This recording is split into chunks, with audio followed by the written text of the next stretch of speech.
Shadow Cofagrigus. This Pokemon is now able to use both of its charge moves thanks to the recent event into the wild, and this is going to be huge because this Pokemon is so much better as a Shadow compared to a non-Shadow, which you're gonna see here right now. The Shadow version is just generally considered better, especially in the one-shot scenario, but funnily enough, in the 2s and in the 0-shot scenario, this Pokemon is going to have the same amount of wins as the non-Shadow, but completely different ones. So all of a sudden we have a complete different Pokemon. But we also have a very cool team here around this Pokemon. We're going to have here the Tinkaton in the lead.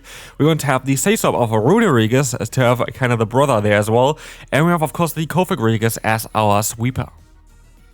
So, hello and welcome to a new video. Today we're going to take a look at the Runerigus and the Cofagrigus. Cofagrigus is going to be interesting. Cofagrigus has been actually quite meta before, but recently hasn't really seen that much play as they have been better and stronger Ghost-type Pokemon. But now with the Shadow bonus, this Pokemon might get another life. If you've seen the video earlier on, this is kind of the same that just happened to Trevenant. Trevenant wasn't really used for quite a long time, and now since the recent update with the Into the Veil event, you're going to be able to use the Shadow version of the Trevenant, which is going to be so much better for you. And so, yeah, we're going to take a look here at the team. We have the lead of Tinkaton, we have the Say-Stop of Runerigus, and we're going to have the closer of Cofagrigus. Of course, I want to just play both Coffin in one team. I think that kind of is logical, of course. It's what you would have expected here, I guess, from seeing the team that we have. But also, what I kind of wanted to do here as well is I kind of needed to have like a good answer to Fairy-type Pokemon, especially like mainly Wigglytuff to be fair, for the lead. And I needed an answer for Dark-type Pokemon, because I have two Ghost-types in the back, and those are not a lot of Pokemon that are going to be able to counter both of them. And the best one of them is clearly the Tinkaton. Tinkaton is going to have a great typing. Being a part Steel, it's going to be able to just even here resist the Flying type damage from the opponent, but generally being very nice at defensively. But also, Tinkaton of course has that Fairy typing, and the Fairy typing is going to allow you to beat those, those Dark-type Pokemon, and thanks to the Steel typing, you're going to be able to resist those Wigglytuff charms, which is kind of what we are looking for. There are some other Pokemon that could do similar things as well. By the way, if you don't have a Tinkaton, you want to kind of try this team out. Honestly, the team I think is really cool. You can use Fortress. Fortress does similar things, but I kind of want to run Tinkaton because I think it was a bit cooler. But here we're going to see already in the first battle on why Cofagrigus might be the cooler Pokemon to run. We have here the Shadow Wall coming in, and we do so much more damage now against these Stunfisk. But also, Cofagrigus has been known to being one of the bulkier Pokemon, and we see it here already as well. We can take a hit, but can we take another one? This is going to be very close. Let's find out. It is going to be not enough to knock me out, and we're going to be able to win the first battle. But the second battle doesn't start as great. We're going to get kind of walled here. We're going to have the Torterra against an Elite. We're going to be forced to swap out straight away, of course, into our Runerigus. And while we have the ground typing, they're going to have a ground type false move. They don't have the grass type false move of Torterra. They don't have Razor Leaf here. And with that, we're going to be able to take just neutral damage. But they're swapping out here now. They're swapping out to the Corsola. And while we have Brutal Swing as like a coverage move, which is honestly alright and it's doing super effective damage, they're doing a little bit more and they have a little bit better bulk. But honestly, I'm actually quite happy to get a shield here from the opponent. That is already really cool. So as we will see as well, we're going to get some nice damage onto them, and we are in not the worst position. So let's see. We're going to have the Tinkaton coming in here now. We're going to try our best to go for another charge move here as well. That's going to be a Nightshade coming in, and we try our best to go ahead and go for the No Shield, and the No Shield is coming in, Nightshade is coming in here as well, and we're going to try our best to swap out here into the Cofagrigus, try to farm them down, but they sadly still get another move, and this is going to be very tough for us, because now we have to invest a shield, and we are still at equal shields, we have energy advantage here, but if I had that extra shield still left, this game most likely would have been over at this point already. But because we're now at equal shields, it is not over yet. We know about the Torterra still in the lead. This is going to be a tough one. We have to kind of get out of here, out of this matchup. Yeah, but still having two moves. I don't know. The Roxel comes in here, but they're swapping out into Torterra, and I was still locked in for a little bit too long. I want to catch the move, but my, my carving isn't. My Tinkaton wasn't up there yet, and so I wasn't able to get there in time. I'm not going to throw a charge move here. It was a hard counter matchup, but actually I feel like it was closer than it looked like at the end. So, Fortress. Pretty tough lead. Pretty bad lead. Like, our lead can't really do anything against it. But Runerigus honestly quite fine here. Like, Runerigus can take a hit. Runerigus can do anything here. Rock Tomb is not really threatening. Honestly, it's not. We're gonna see the swap out now onto the floor just, and While yes, they're going to do super effective damage here against us, mostly with Chilling Water, we are going to be able to debuff them first, and that means we're going to be easily able to take a hit. And at this point, I would like to swap out into my lead again, if possible. The Chilling Water is coming in. I'm trying my best to swap out of here because I would be able to have a bit of a better time there. And yes, I can swap out into my lead. And now the opponent is going to be forced to still go for another charge move, which is okay for us. This is going to be the Chilling Water. It is not doing enough damage to really threaten any KO anytime soon because also of the debuff of the Runerigus there. The Rock Tomb was really helpful there. We're going to be able to get the player off now against the Fortress, which is not ideal. But I'm kind of trying to put the opponent into a range where we're hopefully going to be able to win with our Cofagrigus late game. So we are going to be able to hit the opponent quite low here, which is already kind of nice. I'm going to let the move go. If it's the Earthquake, it is the Earthquake. It is the Earthquake. So they're going to be able to knock us out. It wasn't a great lead at all. I think I could have went maybe even for a Brutal Swing here already in order to try to knock them out. But as we will see here, this is going to be now a Rock Tomb. We are going to be able to get the KO. And in comes the Dugong. That is playable. That is quite playable. We are going to be able to go ahead and go for the Rock Tomb, get the shield from the opponent.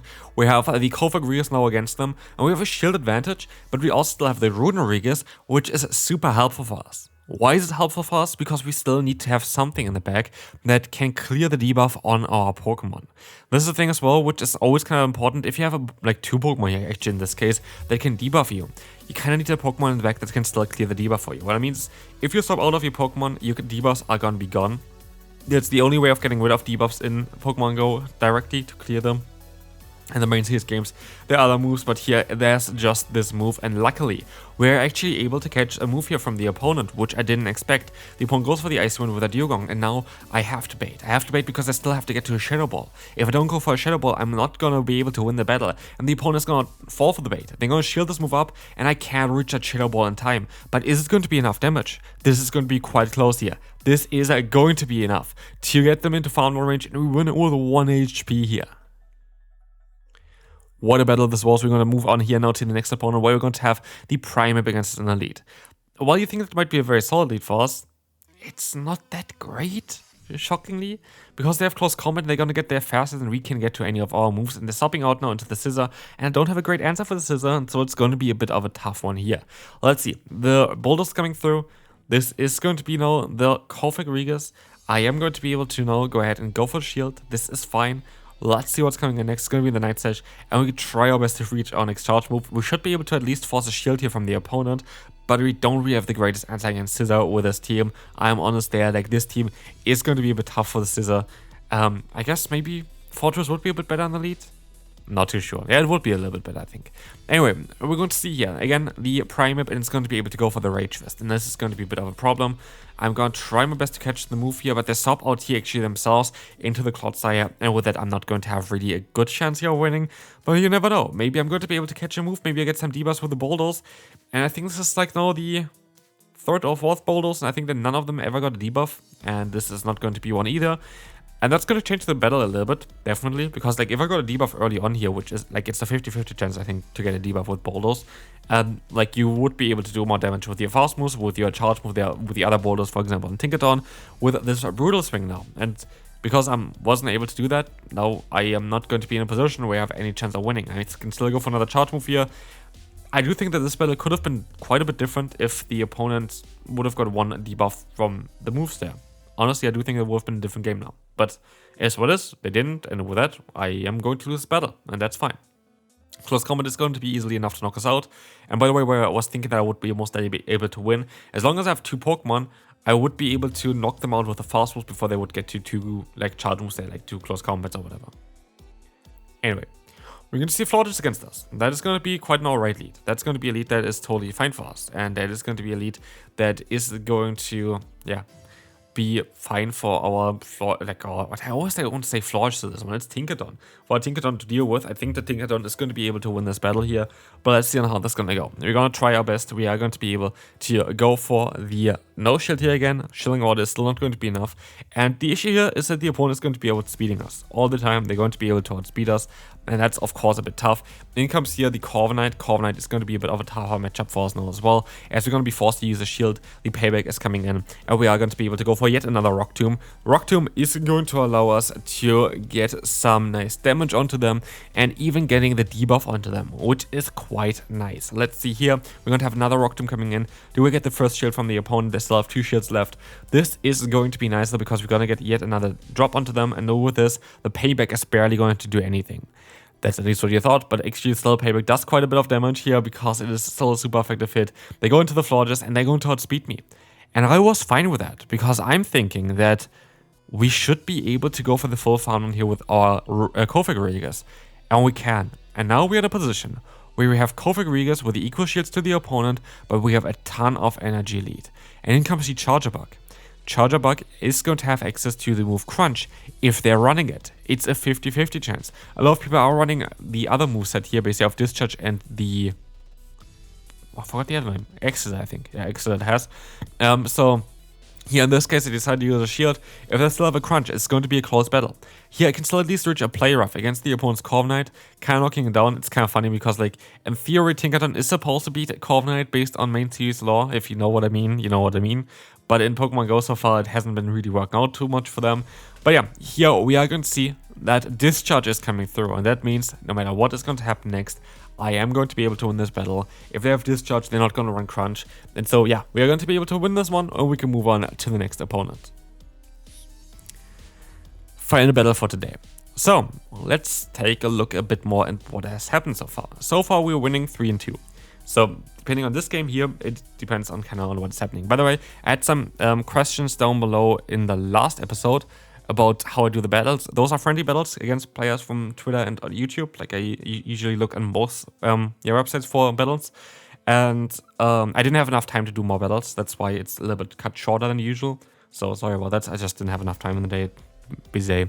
But basically, here today we were able to take a look at Trevenant. We were able to take a look at the Cofagrigus. To be fair, I do think that Trevenant is the better Shadow Pokemon to invest into. If you want to have the Shadow Ghost type there, I think Trevenant is a fantastic Pokemon. What I also forgot to say in the last episode, because I didn't know about it, but people in the comment section, thanks to everyone down there as well, told me you can actually get those 2 Pokemon, like the Jamask as well as the Phantom, from currently Rocket Grunts. I didn't know that. I had no clue about it, but they actually secretly added them into Rocket Grunts for Grass as well as Ghost. Of course, Grass for Phantom, Ghost for the Cofagrigus, or the Yamask it is called. Here, this is going to be a tough battle. I'm not going to be able to win the final one, so it's going to be a 3-3. What do I think about Cofagrigus? I do think it's actually a very good Pokemon. I do think it just needs a new charge move. If it gets a cheaper charge move, this Pokemon is instantly meta. But right now, it's still a good Pokemon to run. It is a very good Pokemon to run. I think the team itself was, of course, a bit more mean with the Runerigus, but I kind of want to do that. But both of them, Trevenant and the Cofagrigus, are very cool Pokemon. If I would need to decide between one of them, I would definitely go for the Trevenant, though, just because of the better typing and the cheaper moves. But that's going to be it for today. Hope you enjoyed it. If you did, feel free to leave a like, and I will see you then. Bye-bye.